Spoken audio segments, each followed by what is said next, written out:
नमस्कार, हरिभूमि टीवी के news bulletin में आपका स्वागत है और आइए अब नजर डालते हैं आज की प्रमुख खबरों पर। शुरुआत करते हैं स्वास्थ्य से जुड़ी खबर से। केरल में एक बार फिर खतरनाक निपाह वायरस की एंट्री हो गई है।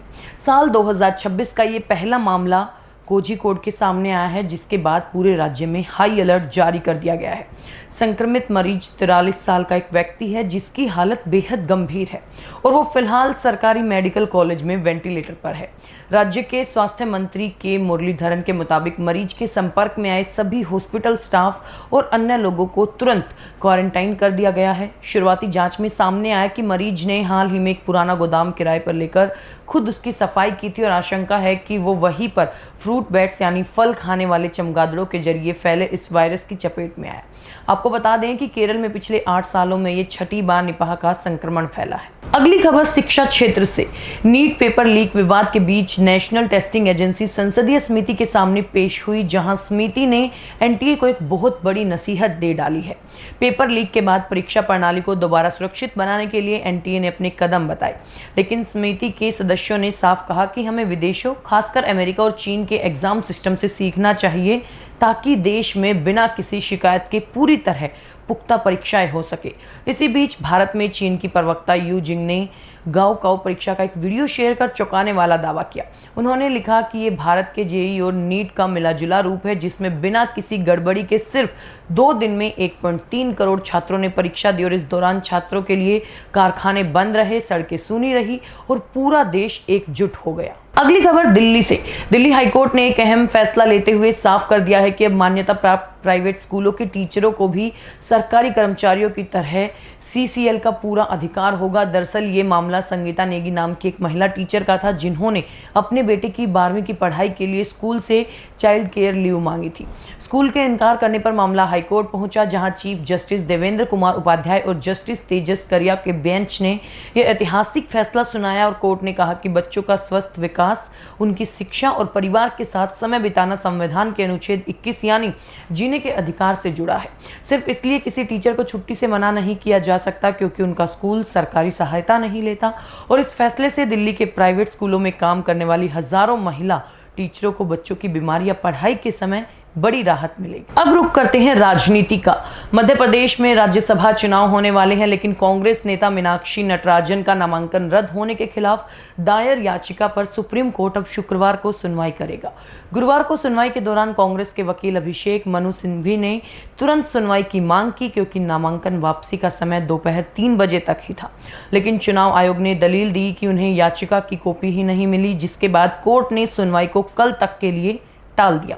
कोर्ट ने सुनवाई टलने पर कांग्रेस ने मांग की है कि फैसले तक नतीजों पर रोक लगाई जाए। वहीं मध्य प्रदेश के नेता प्रतिपक्ष उमंग सिंघार ने चुनाव आयोग पर तीखा हमला बोलते हुए कहा कि चुनाव आयोग भाजपा के रबर स्टैंप की तरह काम कर रहा है। अब बात करते हैं खेल जगत की।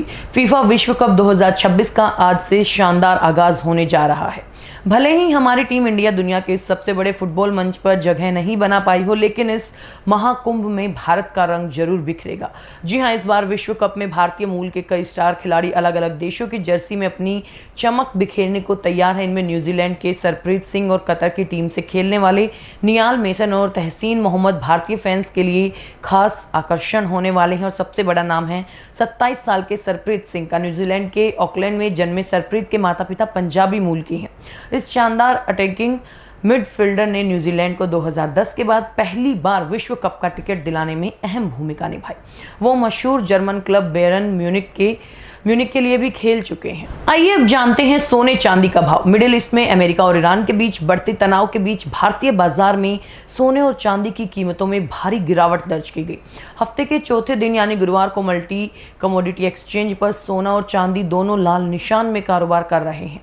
5 अगस्त की डिलीवरी वाला सोना गिरावट के साथ 1,46,518 रुपये प्रति 10 ग्राम पर खुला, जो बुधवार को 1,48,017 रुपये पर बंद हुआ था। कारोबार के दौरान ये गिरकर 1,46,444 रुपये के निचले स्तर तक पहुंच गया। वही बात करें चांदी की, तो 3 जुलाई की डिलीवरी वाली चांदी की कीमतें आज धड़ाम से गिरकर 2,30,493 रुपये प्रति किलोग्राम के इंट्राडे लो तक पहुंच गई हैं।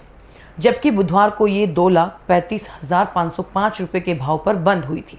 अखिल भारतीय सर्राफा संघ के मुताबिक दिल्ली में हाजिरी बाजार में भी चांदी करीब 10,000 रुपये टूटकर 2,45,700 रुपये प्रति किलो पर आ गई, जबकि 99.9% शुद्धता वाला सोना 4300 रुपये की भारी गिरावट के साथ 1,56,000 रुपये प्रति 10 ग्राम पर आ चुका है। अंत में बात करते हैं मौसम की। हिमाचल प्रदेश में मौसम विभाग ने आज और कल कांगड़ा, कुल्लू, मंडी और शिमला जिलों में भारी ओलावृष्टि और तूफान का ऑरेंज अलर्ट जारी किया है।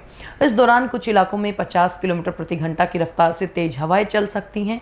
वहीं लाहौल स्पीति और किन्नौर को छोड़कर बाकी पूरे प्रदेश में येलो अलर्ट रहेगा। मौसम वैज्ञानिकों के मुताबिक पहाड़ों पर अगले 6 दिनों तक बारिश का ये दौर जारी रहेगा।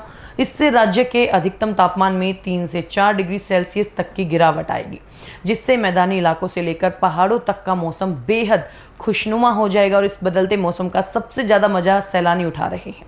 फिलहाल शिमला का पारा 28.3, मनाली का 28 और कुफरी का तापमान महज 23 डिग्री रिकॉर्ड किया गया है।